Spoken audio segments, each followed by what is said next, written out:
नमस्कार। खरी खरी लेकर हाजिर हूं मैं सर्वमित्रा।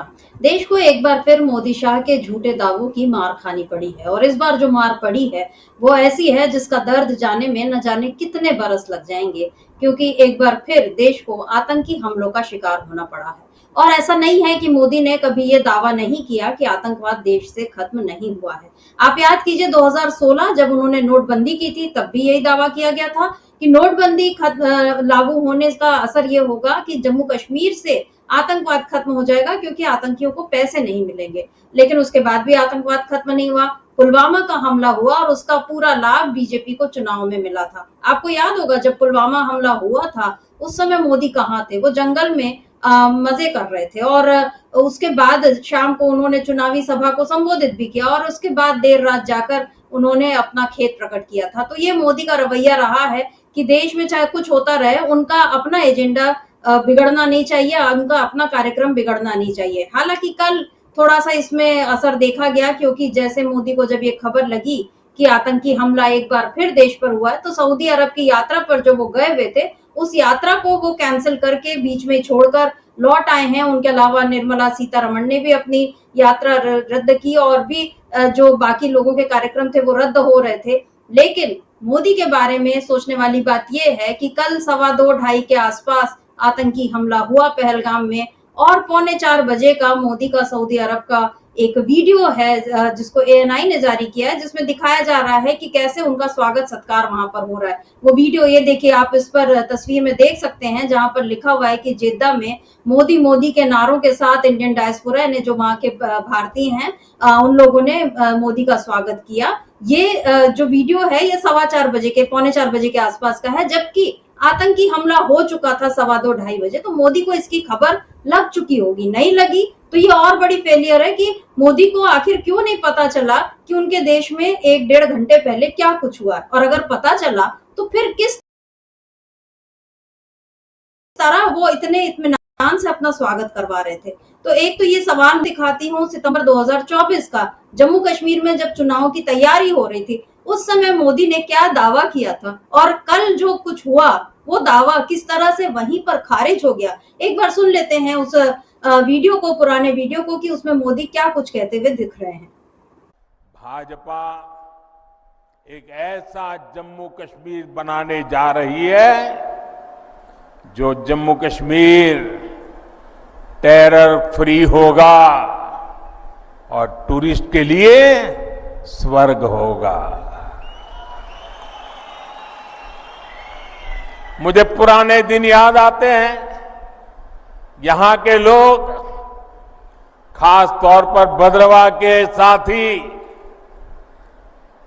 मेरी काफी उनसे मुलाकातें होती रहती थी, तो वो बड़े गर्व से कहते थे किसी समय कि मोदी जी यहां फलाना फिल्म की शूटिंग होती थी, मोदी जी वहां फलाना फिल्म की शूटिंग सीन शूट हुआ था। लेकिन आतंकवाद बढ़ने के बाद यहां फिल्म वालों का आना बंद हो गया। पिछले 10 वर्षों की मेहनत के बाद अब ये हालत भी बदलते नजर आ रहे हैं। यहां देश ही नहीं, दुनिया भर से फिल्म वाले शूटिंग करने आए। हम ऐसी व्यवस्था बना रहे हैं। काश कि मोदी जो बोल रहे हैं उसको वो करके भी दिखाते। काश कि वो ऐसी व्यवस्था बना पाते जहां दुनिया भर से लोग कश्मीर आते, बेखौफ घूमते और पहले की तरह वहां पर सारी चीजें होती, फिल्मों की शूटिंग से लेकर पर्यटकों की आवाजाही तक और व्यापार तक सब कुछ बेधड़क चलता तो कितना अच्छा होता। लेकिन ऐसा हो नहीं रहा है, और उससे भी अफसोस की बात यह है कि ऐसा न होने के पीछे जो लोग जिम्मेदार हैं उनकी जिम्मेदारी अब तक तय नहीं हुई है। क्योंकि आप जानते हैं कि इस समय देश के गृह मंत्री हैं अमित शाह, राष्ट्रीय सुरक्षा सलाहकार हैं अजीत डोभाल। अमित शाह तो दिख गए, वो वहां जाकर अभी उन्होंने श्रद्धांजलि भी दे दी। भले वो रेड कारपेट पर चलकर वो श्रद्धांजलि देने पहुंचे, तो उस पर भी सवाल उठ रहे हैं कि भाई आखिर आपको इतना क्या अपना मान बढ़वाना है। ये देखिए किस तरह से वो रेड कारपेट पर जूते पहनकर चल जा रहे हैं और वहां पर सामने ताबूतों में रखी हुई हैं 26-27 लाशें। तो इन लोगों को वहां पर भी अपना प्रोटोकॉल निभाना बहुत जरूरी लग रहा है। और फर्ज कीजिए कि अगर यही काम अगर कांग्रेस की सरकार होती और कांग्रेस नेता कोई ऐसा काम करते, तो कितनी लानतें बीजेपी दे चुकी होती। लेकिन अब माहौल पूरा बदल गया है। अब माहौल ऐसा हो गया है कि बीजेपी से कोई सवाल ना किया जाए, जो भी कुछ हो उसके लिए सवाल किया जाए, या तो कांग्रेस से या तो नेहरू पर दोष थोपा जाए। और अब नेहरू की तरह बनता जा रहा है हमारा सुप्रीम कोर्ट, जिस पर सवाल उठाए जा रहे हैं। आप जानते हैं निशिकांत दुबे ने किस तरह से सवाल उठाए, जगदीप धनखड़ ने सवाल उठाए।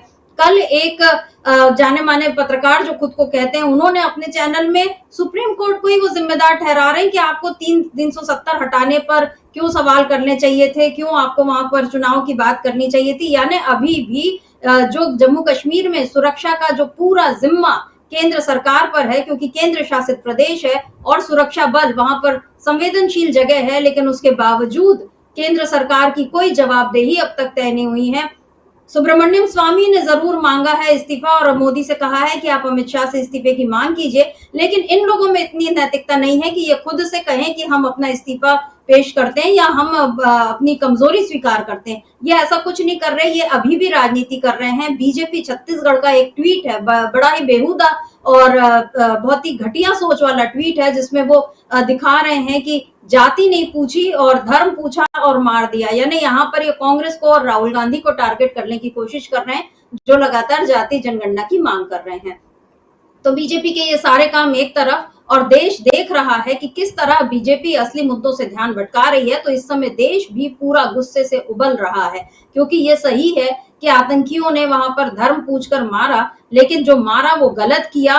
और ऐसा नहीं है कि केवल मुसलमानों को इसमें उनका नाम पूछकर हिंदुओं को मारा है। अगर तो मुसलमानों को इससे तकलीफ नहीं हुई। इस समय जिस तरह पूरा कश्मीर दुखी है और जिस तरह वो खुद को शर्मिंदा महसूस कर रहा है कि हमारे यहाँ पर्यटक घूमने आए और उनके साथ ऐसा बर्ताव हुआ, इसकी पीड़ा हर एक कश्मीरी को है। और इस बारे में महबूबा मुफ्ती ने जो कुछ कहा है, पूर्व मुख्यमंत्री हैं और बीजेपी के साथ सरकार चला चुकी हैं, तो वो ज्यादा बेहतर जानती हैं कि बीजेपी किस तरह से राज करती है। बहरहाल महबूबा मुफ्ती ने जो कुछ कहा है उसको सुन लेते हैं और उसके बाद आज की चर्चा को आगे बढ़ाते हैं कि किस तरह इस समय गुस्से में उबल रहा है देश। क्या कुछ कहा है महबूबा मुफ्ती ने, सुन लेते हैं। टूरिस्ट वहां से अपने बीवी बच्चे लेके अपनी बचत करके यहाँ आता है कि मैं कश्मीर जाके जन्नत को देखूंगा, तो उसके साथ एक निहत्थे टूरिस्ट के साथ जिसके हाथ में तो कोई हथियार नहीं है, वो अपने आप को डिफेंड भी नहीं कर सकता, इस तरह आप उस पर हमला करते हैं, उसकी जान ले लेते हैं। तो मैं कहती हूँ इसकी जितनी भी मजम्मत की जाए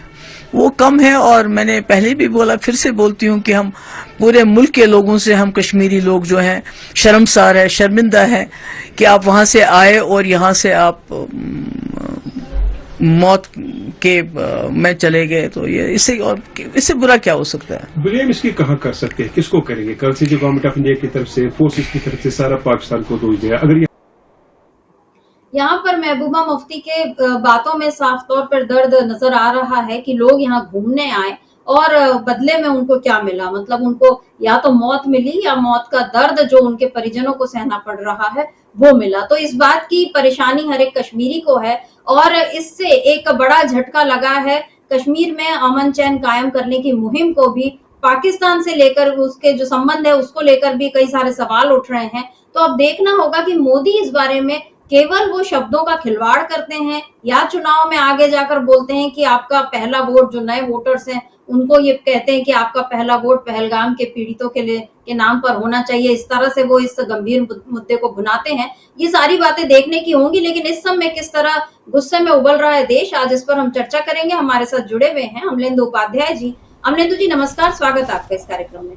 अमलेंदु जी, बहुत ही दुख का पल और बहुत ही शर्मनाक घड़ी भारत के लिए, जब ऐसा लगता है कि चीजें पटरी पर आ सकती हैं, आएंगी, कुछ जरूरी मुद्दे जब देश में उठ रहे होते हैं, तब एक ऐसा हमला हो जाता है। अगर हम नहीं जानते कि इन सारी बातों का आपस में कोई संबंध है, नहीं है, लेकिन अगर इस समय की, अगर अमित शाह के शब्दों में कहूँ, क्रोनोलॉजी को देखें या सारी घटनाओं के संयोगों को देखें, तो एक तरफ वक्फ को लेकर कल जिस तरह से पूरा माहौल खड़ा हुआ और यहाँ पर दिल्ली में विरोध हुआ, मोदी गए थे सऊदी अरब की यात्रा पे, उसके पहले राहुल गांधी ने अमेरिका जाकर जिस तरह से चुनाव आयोग पर सवाल उठाए, उधर सुप्रीम कोर्ट को लेकर जो सारी चीजें चल रही हैं, ये सारी बातें हो रही थी और ऐसा लग रहा था कि अब निशिकांत दुबे फिर से परेशानी में पड़ सकते हैं। हालांकि उनका एक और ट्वीट आ गया जिसमें उन्होंने 1967 के जो मुख्य न्यायाधीश थे उनके ऊपर सवाल उठा दिए कि उनके पास कानून की डिग्री भी नहीं थी। ये सारी बातें निशिकांत दुबे अभी भी कर रहे हैं।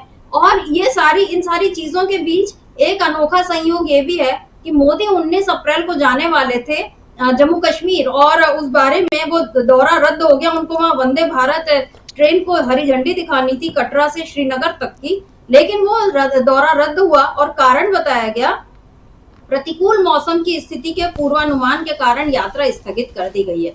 तो मोदी जी की सुरक्षा या वो प्रतिकूल मौसम में ना जाए, ये बात तो बिल्कुल सही है, लेकिन बात यह है कि उनका दौरा रद्द होता है उसके बाद जब मालूम है कि प्रतिकूल मौसम भी होने वाला है और जम्मू कश्मीर एक संवेदनशील जगह है, वहां पर ऐसा कैसे हो गया कि पहलगाम में लोग पहुंचे हैं। कम से कम 2000 पर्यटक बताए जा रहे हैं उस समय वहां मौजूद थे, और सुरक्षा बलों को कहीं कोई भनक नहीं लगी, जांच एजेंसियों को कहीं कोई भनक नहीं लगी कि वो पता करते कि कैसे पाकिस्तान से पुलिस की वर्दी में आ गए लोग और वहां पर गोलियां बरसा रहे हैं, और कैसे उन लोगों को इतनी फुर्सत मिल गई कि वो एक एक का नाम पूछकर गोली बरसा रहे, और तब तक आपके पास कोई बैकअप प्लान नहीं, कहीं से कोई तुरंत मदद के लिए लोग नहीं आ पाए और वहां के स्थानीय लोगों ने ही मदद की। क्या कहेंगे, ये पूरा घटनाक्रम किन स्थितियों की ओर इशारा कर रहा है? देखिए संमित्रा जी, जो प्रथम दृष्टया ये साफ तौर पर दिखाई पड़ता है कि सरकार बुरी तरीके से फेल हुई है, और सुरक्षा एजेंसियां जो हैं उनके ऊपर भी सवाल हैं निश्चित तौर पर, और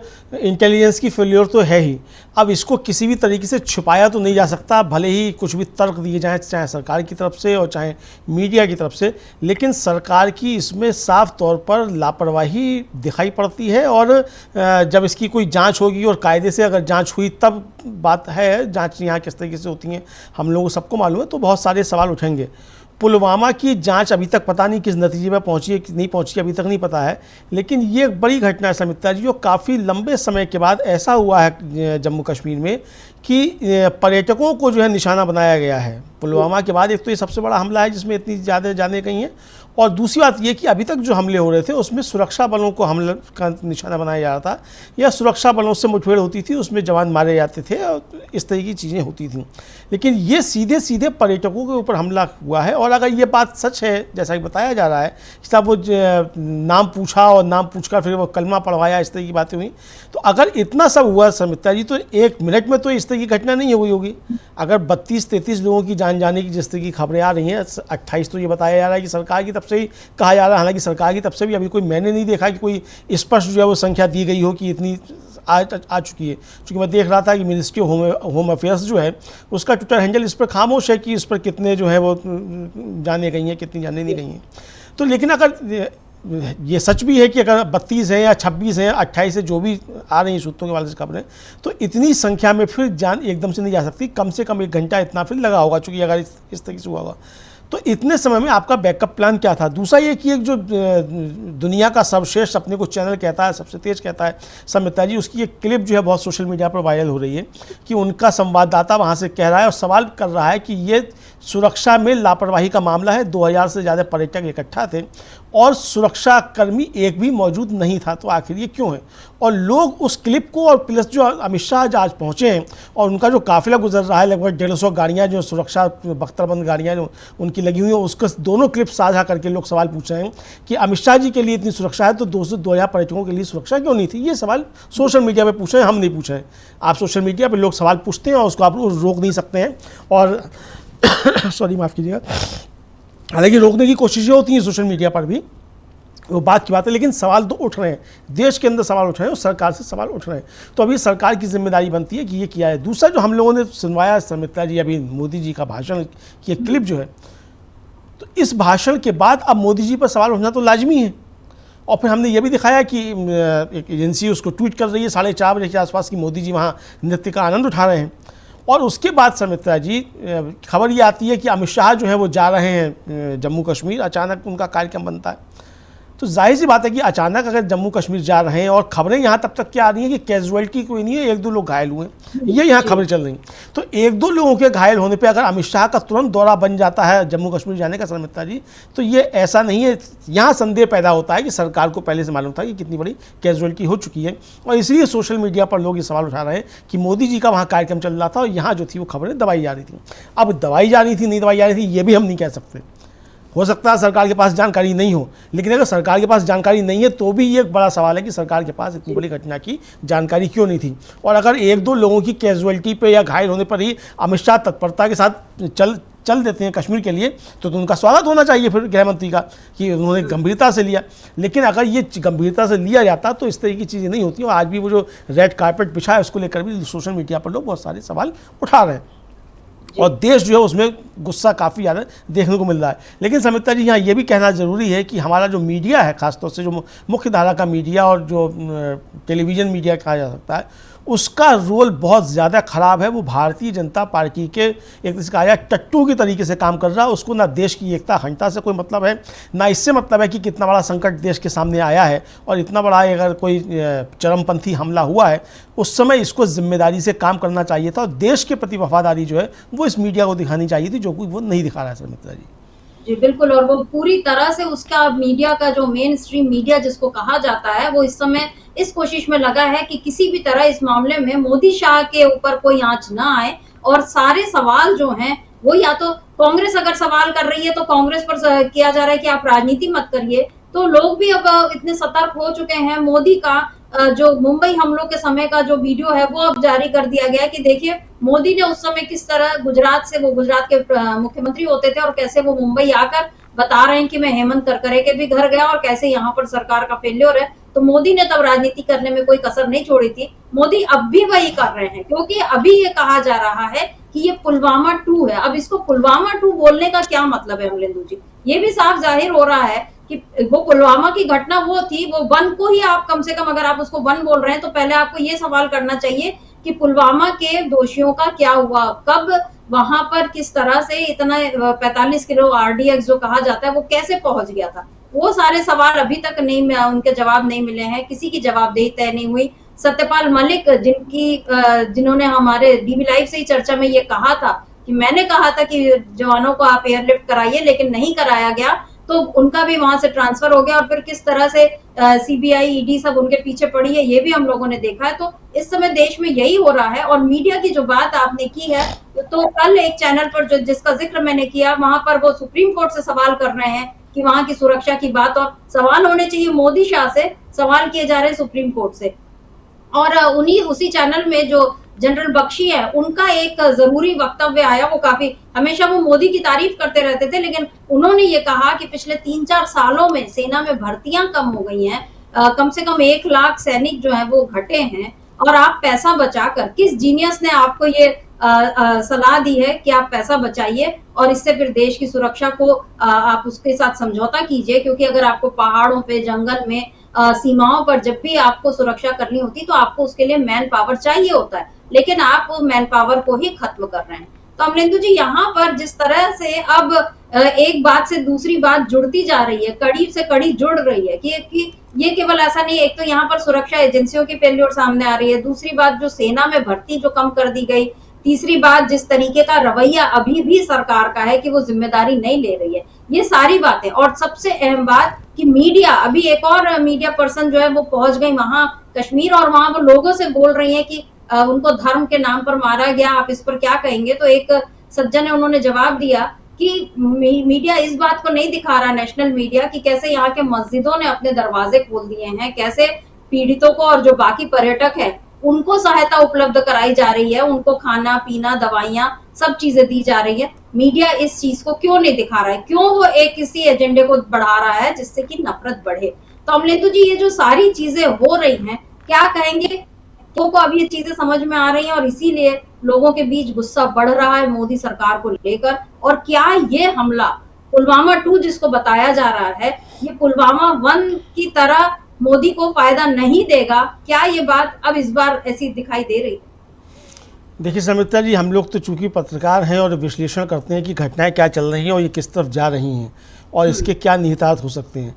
इस समय जो सोशल मीडिया पर भी हम सब ऑब्जर्व करते हैं कि लोग किस तरीके की प्रतिक्रियाएं दे रहे हैं और जो प्रतिक्रियाएं दे रहे हैं वो किस तरीके के लोग हैं। देखिए, 2 तरीके के लोग सोशल मीडिया पर भी होते हैं। एक तो जो पार्टी के कार्यकर्ता होते हैं, वो उनकी प्रतिक्रियाएं होती हैं, जाहिर सी बात होती है कि वो एक पार्टी से प्रतिबद्ध होते हैं तो उसके आइडियोलॉजी के अनुसार वो अपनी प्रतिक्रिया देते हैं और नफ़ा नुकसान सोच कर देते हैं।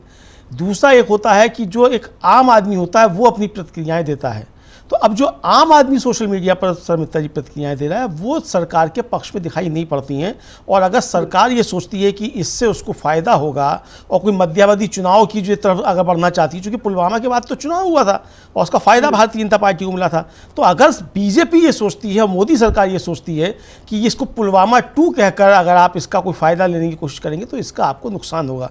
क्योंकि सवाल अब पुलवामा 1 के ऊपर भी उठ रहे हैं, जिसको पुलवामा 1 कहा जा रहा है, कि वो क्या हुआ था, उस समय मोदी जी क्या कर रहे थे, उस समय वो किस पर नेशनल पार्क में जो थे वो फोटोग्राफी करा रहे थे, उनको सूचना देर से क्यों मिली, इतनी बड़ी घटना हो गई। और आज भी यही सवाल उठ रहे हैं कि पुलवामा 2 अगर इसको कहा जा रहा है तो मोदी जी उस समय वहाँ क्या कर रहे थे सऊदी में, वहाँ उस समय नृत्य क्यों हो रहा था, उसका आनंद जो थे वो मोदी जी क्यों उठा रहे थे। ये सवाल सोशल मीडिया पर तमाम लोग जो है इस वीडियो को शेयर करके सवाल पूछे हैं। जो लोग सवाल पूछ रहे हैं वो आम लोग हैं, वो किसी पार्टी से जुड़े हुए कार्यकर्ता नहीं है।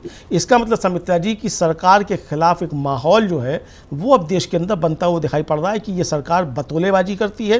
खासतौर से आतंकवाद के मुद्दे को ये जिस तरीके से अपना जो है वो वोटों का मुद्दा बनाना चाहते हैं। आपने मोदी के 26/11 के हमले के बाद की बात की थी, वो मुंबई पहुंच गए थे और हेमंत करकरे की पत्नी से भी जाकर के मिले थे और साहब चेक जो था पेशकश कर दिया था 1 करोड़ रुपए का, और कविता करकरे थी उनकी पत्नी, उन्होंने ठुकरा दिया था नरेंद्र मोदी का चेक जो है। ये भी उनको बताना चाहिए कविता करकरे ने चेक उनका ठुकरा दिया था, ये बात मोदी नहीं बताएंगे। लेकिन उसी समय समित्रा जी आपको याद होगा कि राजस्थान, मध्य प्रदेश और छत्तीसगढ़ के चुनाव विधानसभा के उस समय होने थे और उस समय भारतीय 26/11 को ये हुआ और शायद 28 को जो था वो चुनाव था उन राज्यों में, और 27 की सुबह समित्रा जी जो अखबार थे उनमें पूरे पेज के विज्ञापन थे, भाजपा को वोट, आतंक को चोट। यानी आपने 26/11 के हमले का आपने ये फ़ायदा उठाने की कोशिश की थी। तो ये कितने नीचे गिर सकते हैं बीजेपी वाले, इसका अंदाजा तो इससे लगा सकता है। आज अखिलेश यादव ने बहुत तगड़ा एक ट्वीट किया है, आज भी फिर बीजेपी का एक विज्ञापन छपा है, उसको देखा, बहुत लंबा चौड़ा ट्वीट है, उसकी चर्चा सिर्फ यहाँ बताना जरूरी है कि वो अखिलेश यादव ने किस तरीके से हमला किया और ये कहा है कि इनका लेना देना जो है वो आम जनता से है ही नहीं, ये हर मामले में जो है सिर्फ ये हर अवसर में अपना वोटों का जुगाड़ ये देखते हैं। तो अब ये जिस तरीके से मीडिया के सहयोग से जिस तरीके से माहौल बनाने की कोशिश की जा रही है वो ये इंगित करता है समित्रा जी कि क्या देश मध्यावधि चुनाव की तरफ बढ़ रहा है। अगर पुलवामा से इसको जोड़ा जा रहा है, पुलवामा 1, पुलवामा 2 की संज्ञा दी जा रही है, तो हमको समझना चाहिए कि देश मध्यावधि चुनाव की तरफ बढ़ रहा है। लेकिन अगर देश मध्यावधि चुनाव की तरफ बढ़ रहा है तो बीजेपी को समझना पड़ेगा कि पुलवामा 1 से आपको जो फायदा हुआ था ये आपको बूमरैंग करेगा, चूंकि जनता अब सवाल पूछ रही है पुलवामा 1 को लेकर भी और इस पहलगाम के हमले को लेकर भी। सर जी बिल्कुल, और जनता के जो सवाल हैं उनसे बचना जो है वो किसी भी राजनीतिक दल के लिए मुश्किल होता है।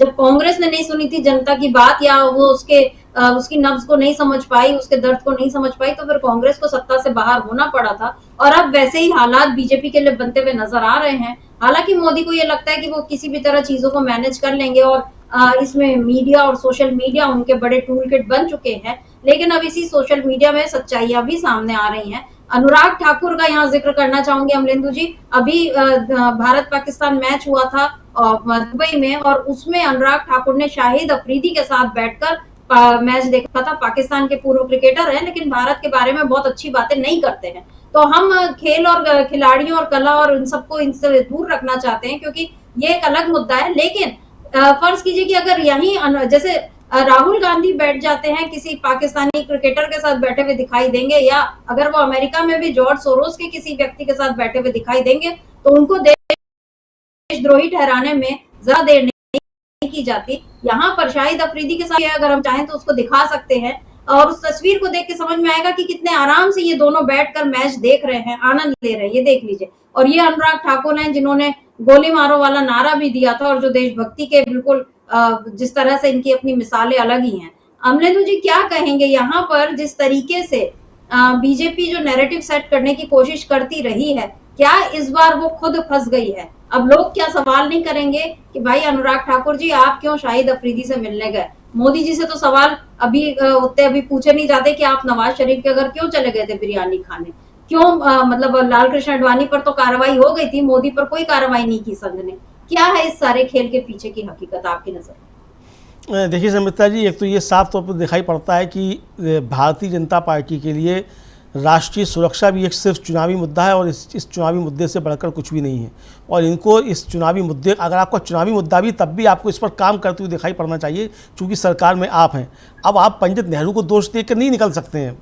भाई आपने कहा था कि 370 जो है हट की वजह से आतंकवाद था कश्मीर में, अब वो हट गया है और नॉर्मल सी आ चुकी है कश्मीर में। आपने ही कहा ये कि वहाँ एकदम नॉर्मल सी आ चुकी है।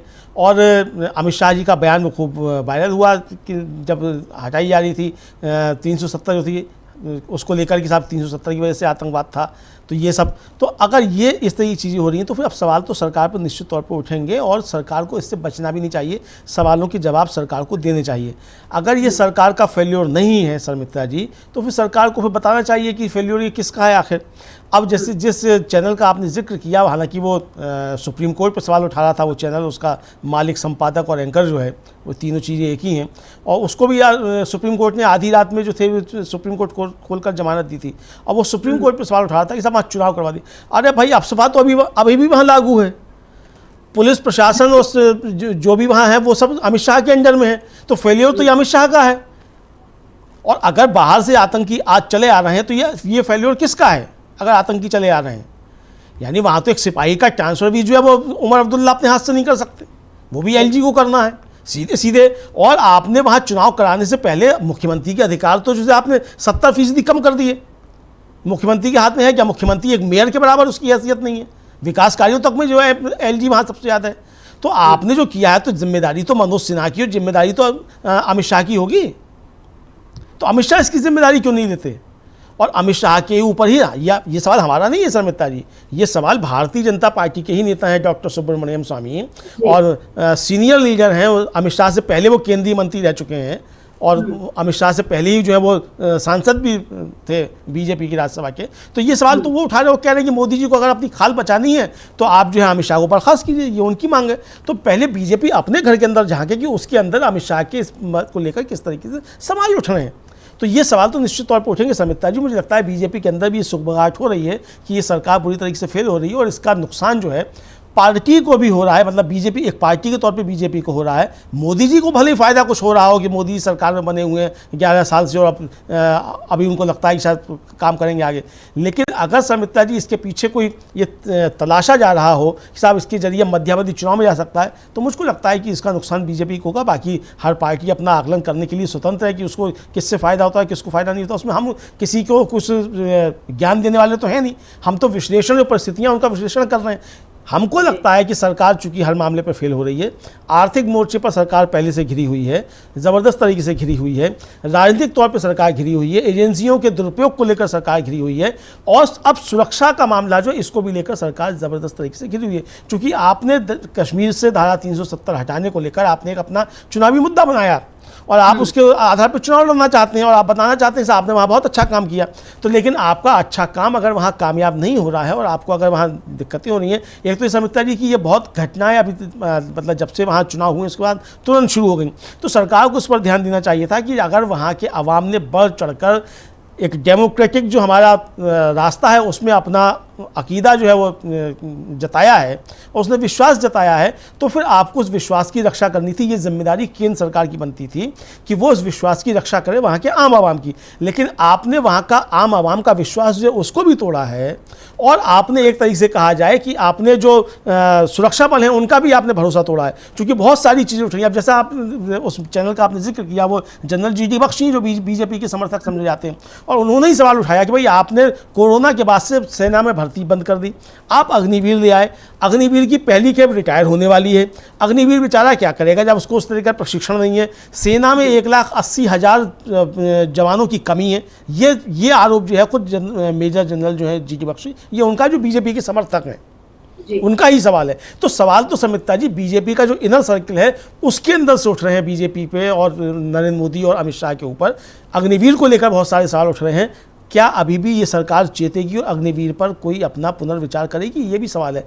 पुनर्विचार बाद में होता रहेगा, लेकिन फिलहाल जो संकट है उस संकट से किस तरीके से निकला जाए। और यहाँ ये बात समझनी पड़ेगी समिता जी कि जैसा कि महबूबा मुफ्ती कह रही थी कि ये कश्मीरियत और इंसानियत पर हमला है, और हमें यहाँ भी ये भी ध्यान रखना पड़ेगा कि इस मीडिया को हमको कंडम भी करना पड़ेगा जो सांप्रदायिक जहर पूरे देश में घोलना चाहता है। हमको कल के वो तमाम विजुअल सोशल मीडिया पर मिल जाएंगे कि जहाँ जम्मू कश्मीर के स्थानीय लोग जो हैं वो कैंडल मार्च निकाल रहे हैं, इसकी मजम्मत कर रहे हैं। मस्जिदों से लाउड स्पीकर लगाकर ऐलान किए जा रहे हैं कि यह कश्मीरियत पर हमला है, हम अपने देश के आवाम के साथ खड़े हुए हैं। वो वीडियो तमाम वायरल हो रहे हैं कि किस तरीके से वहाँ मस्जिदें खोल दी गई पर्यटकों के लिए, उनको वहाँ रहने खाने पीने का सबका इंतज़ाम किया जा रहा है स्थानीय लोगों की तरफ से।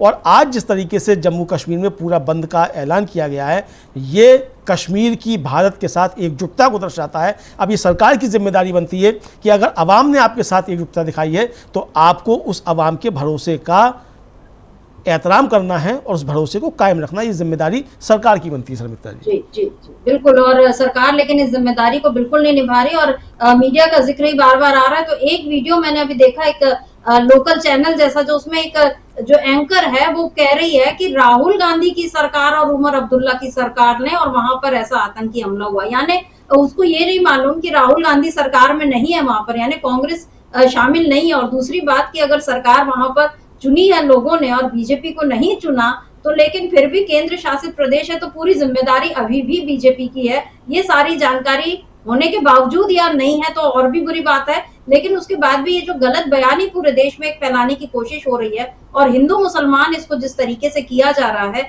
ये बहुत गलत है। और जो लोग राहुल गांधी पर या कांग्रेस पर सवाल उठा रहे हैं कि ये लोग देश को नफरत में और ये हर चीज को पॉलिटिसाइज करते हैं और इस तरह से देश की सुरक्षा को खतरे में डाल रहे हैं, तो यहाँ पर ये साफ साफ दिख रहा है कि मोदी शासनकाल में हम 11 सालों का वो देख ले तो आतंकी हमलों से लेकर चीन के जो घुसपैठ है और श्रीलंका और म्यांमार और बांग्लादेश और पाकिस्तान सबके साथ, नेपाल सबके साथ हमारे संबंध जो हैं वो भी खराब होते जा रहे हैं। तो अमलेंदु जी ऐसे में क्या कहेंगे, क्योंकि विदेश नीति मोदी को बहुत शौक है कि मोदी का डंका बजे। अच्छी बात है आपके नाम की पूरी दुनिया में गूंज हो, लेकिन जो अपने पड़ोसी देश हैं उनके साथ ये जो सारे संबंध बिगड़ रहे हैं, क्योंकि अभी बांग्लादेश जो है, अभी पाकिस्तान पर सवाल उठ रहे हैं और ये बात हो रही है कि आर पार की लड़ाई छेड़ दी जाए, क्योंकि ये जो आतंकी आए थे पाकिस्तान से आए थे और इसका संबंध तहव्वुर राणा से भी जोड़ा जा रहा है। इन सब बातों की सच्चाई तो बाद में पता चलेगी, लेकिन जो संबंध जोड़ा जा रहा है। लेकिन बांग्लादेश में इस समय जो माहौल बना हुआ है, नेपाल में जिस तरह हिंदू राष्ट्र बनाने की या फिर से जो राजशाही कायम करने की बात हो रही है, श्रीलंका भी अभी होकर आ गए मोदी, लेकिन चीन का जिस तरह से वहां पर प्रभाव है, क्या कहेंगे ये यहाँ पर मोदी जो है अपने पड़ोसियों को या तो उन्होंने समझा नहीं या जानबूझकर वो खतरे उन्होंने भारत के चारों ओर क्या खड़े कर दिए हैं? हाँ देखिए शर्मिष्ठा जी, एक तो जो सवाल उठ रहे हैं जाहिर सी बात है कि वो सवाल काफ़ी ज़्यादा गंभीर हैं और सरकार के ऊपर सवाल उठ रहे हैं और मोदी जी क्या कर रहे हैं पता नहीं, क्या कर रहे हैं क्या नहीं कर रहे हैं। अब अमित शाह जी का मैं देख रहा हूँ कि साहब वो हेलीकॉप्टर से वहाँ जो है वो जायज़ा ले रहे हैं। तो हेलीकॉप्टर से जायज़ा लेकर आप वहाँ क्या कर रहे हैं? हेलीकॉप्टर से क्या जायज़ा लेंगे? आपको वहाँ बैठक करनी चाहिए, हालांकि बैठक की उन्होंने कल रात में अधिकारियों के साथ में। तो हेलीकॉप्टर से नज़ारा लेकर तो कोई काम होता नहीं है। बाढ़ तो आई नहीं है कि हेलीकॉप्टर से आप नज़ारा ले रहे हैं, और जिस इलाके में बाढ़ आई है तो उस बाढ़ का तो पहले आ चुकी, तो आपको तब वहाँ जाना चाहिए था, तो बाढ़ का नज़ारा देखने तो आप गए नहीं। तो आप वहाँ जिस काम के लिए गए हैं वो काम आपको करना चाहिए था। तो ये सवाल तो सरकार पर निश्चित तौर पर उठ रहे हैं। अब जिस तरीके से शर्मिष्ठा जी एजेंडा सेट करने की कोशिश की जा रही है, वो एजेंडा देखिए अपनी जगह है, सबको अपना एजेंडा सेट करने की स्वतंत्रता है, लेकिन यहाँ पर देखना ये पड़ेगा कि आपका ठीक है, आपका अपना एजेंडा होगा, आप एक पार्टी हैं, आपका एक अपना एजेंडा हो सकता है, लेकिन ये भी नहीं भूलना चाहिए मोदी जी को कि आप पार्टी में ही नहीं है बल्कि आप इस देश के प्रधानमंत्री भी हैं। तो आपकी जिम्मेदारी इस देश के प्रति पहले है, पार्टी के प्रति बाद में है। लेकिन देखा यह जाता है कि प्रधानमंत्री की जिम्मेदारी पार्टी के प्रति पहले हो जाती है और देश के प्रति पता नहीं जिम्मेदारी होती है कि नहीं होती है। क्योंकि अगर देश के प्रति जिम्मेदारी होती तो नरेंद्र मोदी जो थे वो कल तुरंत जब 2:30 बजे की ये घटना है तो आप 3 बजे अपना दौरा छोड़कर वहाँ से प्रस्थान कर सकते थे। आपको ऐसा था नहीं कि लाइन में खड़े होकर टिकट लेना है और सब टिकट का दाम बढ़ जाएगा। आप तो चार्टर्ड हवाई जहाज से गए हैं, 8,000 करोड़ का एक हवाई जहाज होता है, 2 हवाई जहाज आपने लिए, 16,000 करोड़ के जहाज से आप गए थे, तो आप तुरंत लौट सकते थे और आकर के यहाँ आप संपर्क कर सकते थे। मुझे नहीं मालूम कि वहाँ से प्रधानमंत्री ने यहाँ किसी से बात की या नहीं की, इस तरह की अभी तक कोई सूचना भी नहीं आई है कि प्रधानमंत्री ने यहाँ किसी से बात की नहीं की, देश में कितनी बड़ी घटना हुई, कितनी बड़ी घटना नहीं हो गई। तो ये जिम्मेदारी प्रधानमंत्री की बनती है। अब इसको लेकर सवाल सोशल मीडिया पर उठ रहे हैं और वो उठते रहेंगे, जाहिर सी बात है। लेकिन हम अगर इन सारे सवालों से हटकर चले भी, अलग हट भी जाएँ शर्मिष्ठा जी, तो जाहिर सी बात है कि वहाँ नॉर्मलसी स्थापित करना सरकार का दायित्व है। जैसा कि सरकार ने कहा कि नॉर्मलसी वहाँ हो चुकी है, सुप्रीम कोर्ट में भी कहा कि नॉर्मलसी वहाँ हो चुकी है। तो जब आप कह चुके हैं कि नॉर्मलसी वहाँ हो चुकी है तो इसको क्यों नहीं रोका गया? दूसरा शर्मिष्ठा जी, वहाँ जो 370 हटने के बाद जिस तरीके से वहाँ जो हमारा इंटेलिजेंस का जो ढांचा है वो बदला है, उसको लेकर भी बहुत ज़्यादा सवाल उठ रहे हैं कि इंटेलिजेंस का ढांचा वहाँ बदलने के बाद और वहाँ आईएसआई ने जो है वो अपनी रणनीति बदली और उस आईएसआई की रणनीति बदलने का नतीजा ये हुआ कि पहले जो था वो सामूहिक हमले एक तरीके से होते थे, अब टारगेट किलिंग जो है वो वहाँ हो रही है और ये एक तरीके से जो टारगेट किलिंग हो रही है इसको लेकर अब वहाँ एजेंसियों को खासतौर से जो खुफिया एजेंसियाँ उनको काफ़ी ज़्यादा सतर्क रहने की आवश्यकता थी। अभी भी ये बताया जाता है कि लगभग 400 से लेकर 500 तक जो है वो विदेशी आतंकवादी कश्मीर की ज़मीन पर हैं। तो अगर इस तरह की चीज़ें हैं तो उनका कौन जो है उनकी निशानदेही करेगा, ये सवाल उठता है। तो यहाँ बहुत बड़ी जिम्मेदारी सरकार के ऊपर हो जाती है। अब फंड को लेकर भी बहुत सारे सवाल उठाए जाते हैं। अब जैसा कि हम लोगों ने चर्चा की, वो जीडी बख्शी जो थे वो सवाल उठा रहे थे अग्निवीर को लेकर, मतलब किस तरीके से फौज में कमी है और अग्निवीर को लेकर ये सवाल उठे। तो बहुत सारे सवाल इस सरकार के ऊपर निश्चित तौर पर उठते हैं और अब सरकार को एक सरकार की तरीके से बिहेव करना चाहिए। मुझे लगता है कि मोदी जी को एक पार्टी वर्कर की जो उनकी जो कार्यशैली है उससे उठकर अब देश के प्रधानमंत्री की तरीके से काम करना चाहिए। एक राष्ट्र के नागरिक के तौर पर हमारी भी उनसे अपेक्षा है और मुझे लगता है कि पूरे राष्ट्र की भी यही अपेक्षा है कि आप कम से कम एक प्रधानमंत्री की हैसियत से काम करना शुरू कर दीजिए। जी बिल्कुल, और केवल बीजेपी के नेता की तरह उनको सोचना छोड़ना चाहिए। कल जो बात यहाँ पर वक्फ बोर्ड के विरोध में जब जो all India Muslim personal law board के अध्यक्ष हैं, उन्होंने कहा था कि आप मैनिफेस्टो से नहीं, आप संविधान से देश को चलाइए। और यही बात आज भी लागू हो रही है कि आपको पहले प्रधानमंत्री के तौर पर सोचना चाहिए और पार्टी या संघ के कार्यकर्ता के रूप में आपकी जिम्मेदारी जो है वो दोयम है। प्राथमिक जिम्मेदारी आपकी देश के प्रति है, लेकिन यहाँ पर उस जिम्मेदारी को निभाने में कहीं ना कहीं मोदी चूक रहे हैं। और अगर वो नहीं चूक रहे हैं तो फिर उनके जो सहयोगी हैं, अमित शाह हैं, अमित डोभाल है, इन पर सवाल उठ रहे हैं। अभी अमित शाह 7-8 अप्रैल को कश्मीर में थे और बताया जा रहा है कि वो सुरक्षा स्थितियों का जायजा लेने ही गए हुए थे। तो किस तरह की उन्होंने वहां पर समीक्षा की, जबकि उनको ये पता ही नहीं चला या जांच एजेंसियों को पता ही नहीं चला कि वहां से पाकिस्तान से आतंकवादी आ गए और वो लोगों को मारकर अभी भी पकड़ाई में नहीं आ रहे हैं, चले गए हैं। तो ये सारे सवाल बने हुए हैं जिन पर मोदी को जवाब देना होगा। और इस बीच कांग्रेस ने, अमलेंदु जी, एक जरूरी काम उसने ये किया कि एक तो आतंकी हमले की तुरंत निंदा हुई है और राहुल गांधी ने, खड़गे जी ने, दोनों ने अमित शाह से बात भी की। और फिर पवन खेड़ा ने आज एक ट्वीट किया है कि जम्मू कश्मीर में हुए इस कायराना आतंकवादी हमले में दर्जनों पर्यटकों की जान जाने की दुखद घटना को देखते हुए भारतीय राष्ट्रीय कांग्रेस अपने कांग्रेस ट्रुथ्स बीजेपी लाइज की श्रृंखला में देशव्यापी प्रेस वार्ताओं को स्थगित कर रही है। जो अभी उनका कार्यक्रम 21 तारीख से शुरू हुआ था और चलने वाला था 57 शहरों में। तो यहाँ पर कांग्रेस ने ये जो कदम उठाया है, इसको लेकर आप क्या कहेंगे? देखिए समिता जी, ये जरूरी कदम था और चूंकि जब राष्ट्र के सामने कोई संकट हो तो जाहिर सी बात है कि उसमें राजनीतिक हित जो है वो किनारे रख देने चाहिए। और कांग्रेस ने ये कदम उठाया कि उसने अपने राजनीतिक हित जो थे वो एक तरफ रख दिए और अपनी ये प्रेस कॉन्फ्रेंस स्थगित कर दी। और राहुल गांधी के बारे में भी सूचना है कि वो भी अमेरिका का दौरा छोड़कर बीच में आ रहे हैं। और राहुल गांधी ने अमेरिका से ही गृहमंत्री अमित शाह से फ़ोन पर बातचीत की।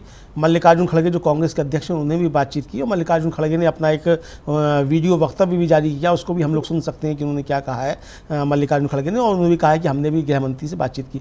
तो यानी, और पवन खेड़ा ने जो रात में कल जो अपना वीडियो जारी किया था उसमें साफ तौर पर कहा था कि सरकार जो भी कदम उठाए हम उसके साथ खड़े हुए हैं। यानी ऐसा समय जो है, इस समय किसी को भी कोई तुच्छ राजनीति करने का ये समय नहीं है। मुझको भी ऐसा लगता है समिता जी, मुझे लगता है कि देश के आम नागरिकों को भी लगता है कि ये तुच्छ राजनीति का समय नहीं है। और कांग्रेस ने ये कदम उठाकर कि वो अपने राजनीतिक कार्यक्रम जो उनको स्थिर करना है, मुझे लगता है कि एक बेहतरीन कदम उठाया है। इसी तरीके के कदम दूसरे दलों की तरफ से भी उठने चाहिए, ये साफ तौर पर लगता है। मल्लिकार्जुन खड़गे की शायद बाइट हम लोग के पास है, हम उसको सुन भी सकते हैं कि उन्होंने अभी थोड़ी देर पहले सुन सकते हैं, अगर वो है तो सुनवा देते हैं। So very unfortunate incident happened in Pahalgam, Jammu and Kashmir, and dastardly killed innocent, unsuspecting tourist by terrorists in Pahalgam. Yesterday, around 2:30 p.m., has deeply hurt, shocked, and saddened us all. The Congress Party unequivocally condemns this cowardly act of terror and those responsible for it in the strongest possible terms. This attack is a direct assault on the unity and integrity of our nation. Since the horrific Chittis Singh Pura massacre in 2000, this is among the most brazen and outrageous attempts by terrorists and separatists. We firmly reiterate those. तो अमलेंदु जी, यहाँ पर मल्लिकार्जुन खड़गे ने बिल्कुल एक सधी हुई भाषा में पूरा अपना जो खेद वक्तव्य है उसको पढ़ा है और बताया है कि किस तरह से इस आतंकी हमले की वो पूरी और कड़ी निंदा करते हैं। लेकिन बीजेपी क्या यहाँ पर चूक गई? क्योंकि जैसे ही ये हमला हुआ, ठीक है, मोदी ने अपना दौरा रद्द किया, शाह वहां पर पहुंच गए, उनकी जो जिम्मेदारियां वो निभाने लगे, लेकिन बीजेपी छत्तीसगढ़ का एक जो ट्वीट आया जिसमें ये कहा कि धर्म पूछा और जाति नहीं, और उसके बाद वो जो ट्वीट जिस तरीके का किया गया है, क्या कहेंगे? क्योंकि क्या ये यहाँ पर बीजेपी फिर से पॉलिटिकल स्कोर जो है वो सेटल करना चाह रही थी कांग्रेस और राहुल गांधी के साथ? क्या लगता है? देखिए शर्मिष्ठा जी, या तो स्कोर सेटल करना चाह रही थी या फिर ये कहना चाह रही थी कि अब जो है जाति के आधार पर भी इसी तरीके से क्या घटनाएं हों। क्या बीजेपी ये चाहती है? अगर ये चाहती है तो बीजेपी अपनी इच्छा बताए कि क्या ये चाहती है कि अब इस जैसा पहलगाम में घटनाएं हुई हैं ऐसी घटनाएं अब जाति के नाम पर भी हों, जाति पूछकर भी इस तरह की घटनाएं हों। और इसके हम देख चुके हैं कि आगरा में जो कुछ हुआ, जिस तरीके से रामजीलाल सुमन के वक्तव्य पे, ना तो रामजीलाल सुमन के वक्तव्य का समर्थन किया जा सकता है, लेकिन रामजीलाल सुमन के वक्तव्य पे जो प्रतिक्रियाएं जिस तरीके से दी गई उसका भी समर्थन नहीं किया जा सकता है, जाहिर सी बात है। और अखिलेश यादव ने बड़ी अच्छी बात की, उनका इतिहास को इतिहास रहने दीजिए, इतिहास के गले मुर्दे उखाड़ कर अगर आप इस समय लाने की कोशिश करेंगे तो उसके दुष्परिणाम होंगे। इतिहास अगर हमें आगे नहीं ले जा सकता तो उसको इतिहास को पीछे छोड़ दीजिए। लेकिन सवाल ये है कि इस तरीके की अगर राजनीति की जाएगी और जो विज्ञापन छपा है भारतीय जनता पार्टी का, जिसको लेकर अखिलेश यादव ने बहुत सख्त प्रतिक्रिया दी है, तो इस पर जाहिर तौर पर भारतीय जनता पार्टी के लिए मतलब ये गिरने का जो स्तर होता है वो कहाँ जाके रुकेगा भारतीय जनता पार्टी का, ये समझ में ही नहीं आता है। भाई एक पार्टी के तौर पर आप कब एक जिम्मेदार पार्टी बनेंगे और कब आपकी जिम्मेदारी जो है राष्ट्र के प्रति होगी, देश के प्रति होगी, ये भारतीय जनता पार्टी से सवाल तो बनता है कि आपका जो सब कुछ है, आपका कुछ भी आपकी विचारधारा हो, कुछ भी हो, लेकिन राष्ट्र सर्वोपरि है कि नहीं है, ये सवाल तो बीजेपी से बनता है। तो आपके लिए राष्ट्र सर्वोपरि क्यों नहीं होता ऐसे समय पर भी, ये सवाल भारतीय जनता पार्टी से निश्चित तौर पर बनता है शर्मिष्ठा जी।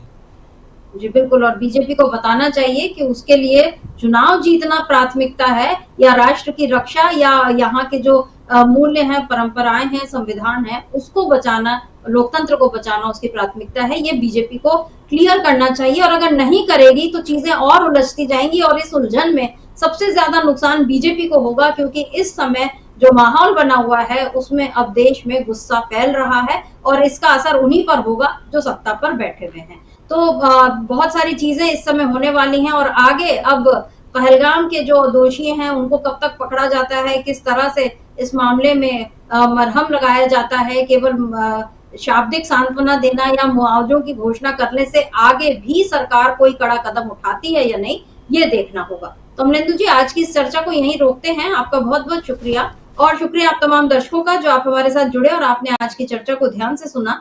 आगे भी आप बने रहिए डीबी लाइव के साथ और देखते रहिए